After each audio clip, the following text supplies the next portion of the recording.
talking about, the West Coast ain't you and you ain't, you ain't this and you ain't that and you siding with and that. When the y'all heard me say a month thing about who I'm siding with or this and that, I'll be in my own lane chilling. So it seems like Game has burnt all bridges on the West Coast after appearing to align with Drake and his feud with Kendrick Lamar. The Game was noticeably missing from Kendrick's star-studded pop-up concert in Feud on June 19th, but he later hopped on IG and tried to play it cool, claiming he wasn't bothered about not being invited.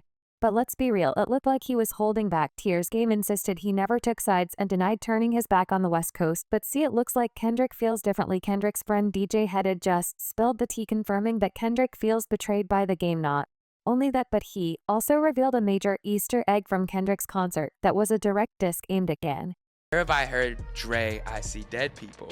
And I went back to the Game One Blood intro where that's what he says. And he said, Dre, I see dead people.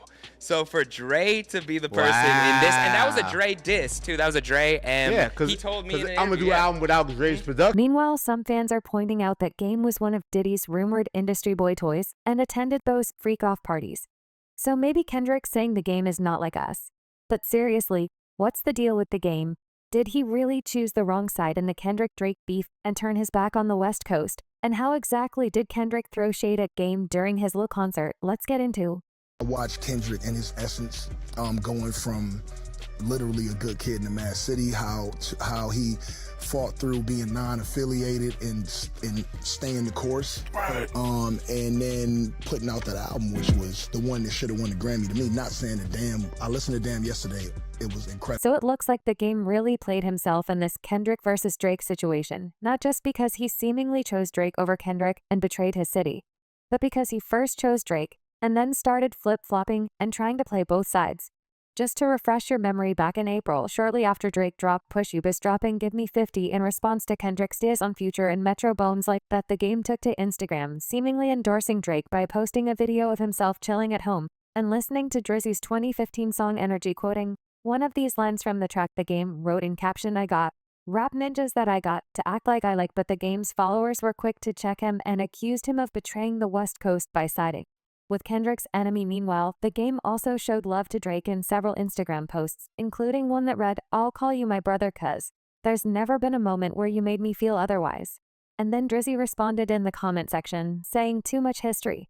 But guess what, the Game later went and deleted that post from his IG feed, and let me tell you, he's stirring up a storm of backlash from fans now. See, if you're going to throw your hat in the ring, you got to commit to it. None of this wishy-washy stuff. Deleting that post, that's just asking for trouble. So this got everyone wondering where the Game really stands now. When the beef escalated and it became obvious that Kendrick would come out on top, the Game suddenly started playing the neutral observer, claiming that he has equal love and respect for both K-Do and Drake.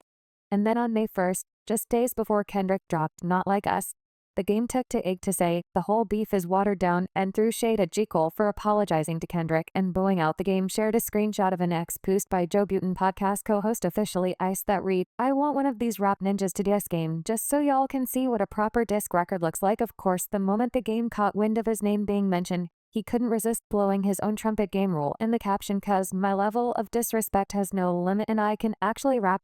Fans go choose up with whatever artist is currently safe for the culture to love as a whole, but every real rap ninja in this know who to play with and who not to. Hip hop, or whatever y'all calling it these days, was already watered down. Then Cole apologized and turned this is into Kool-Aid with no sugar. So the Game went from cozying up to Drake, calling him his brother, to suddenly bragging that he's better than both Drake and Kendrick. And get this, he's now flip-flopping again, claiming that actually both Kendrick and Drake are his brothers, and denying that he ever picked sides. So as you all know, on June 19th, Kendrick threw down an epic pop-up show in Englewood, solidifying his victory over Drake and his god status on the West Coast. Kendrick strolled onto that stage wearing a red hoodie, lay it over a white tee, rocking an iced-out crucifix, blue jeans, and some fresh Nike Shox, and he topped it all off with a red baseball hat. And turns out this getup was a nod to Tupac, who wore an almost identical outfit in '94 at the Source Awards when he dropped out on Bell with Thug Life. Pac famously crashed the Source stage while a Tribe Called Quest was accepting their Rap Group of the Year award. While Pac's crew pressured the sound guy to play their track, Pac and Thug Life then took the mic from Q-Tip and started their set, sparking a short-lived beef with Tribe.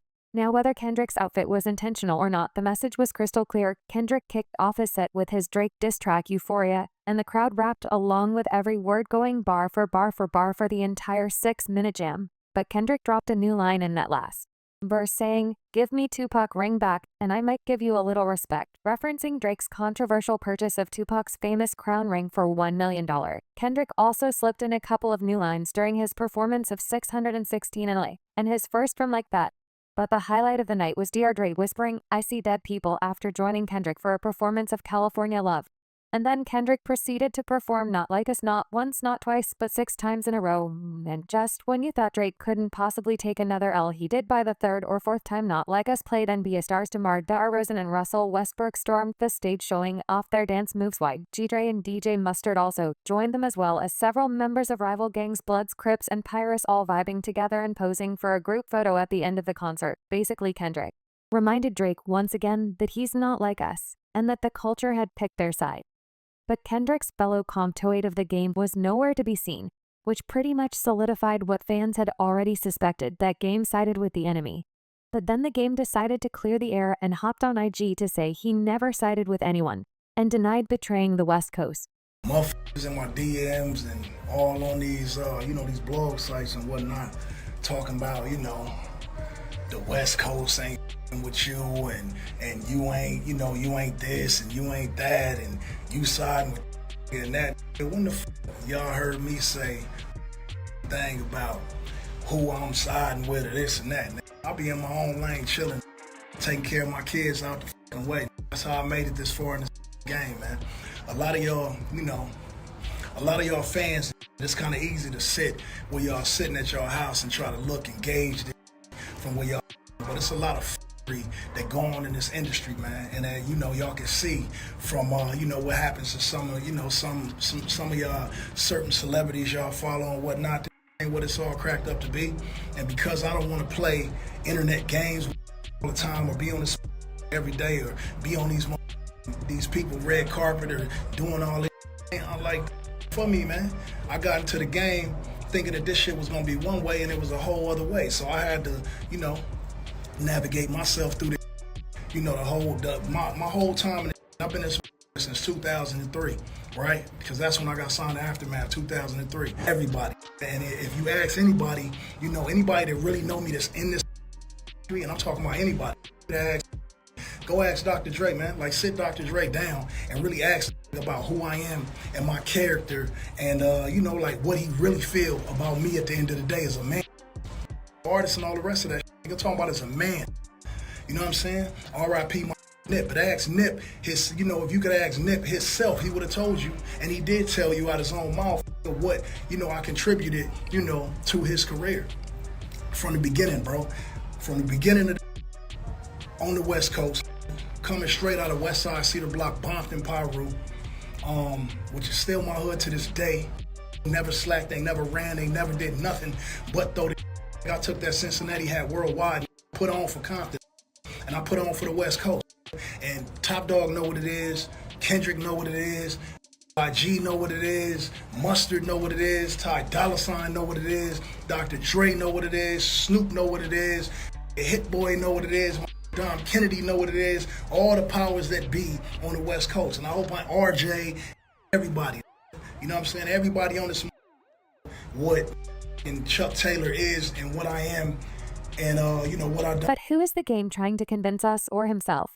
Because guess what? Kendrick's friend DJ Head just confirmed that Dr. Dre and Kendrick actually sneaked this game during the LA pop-up show. So that part where Dr. Dre whispered, "I see dead people," before Kendrick performed, and Not Like Us. Well, it turns out that was a direct reference track, One Blood, which begins with him saying, "Dre, I see dead people."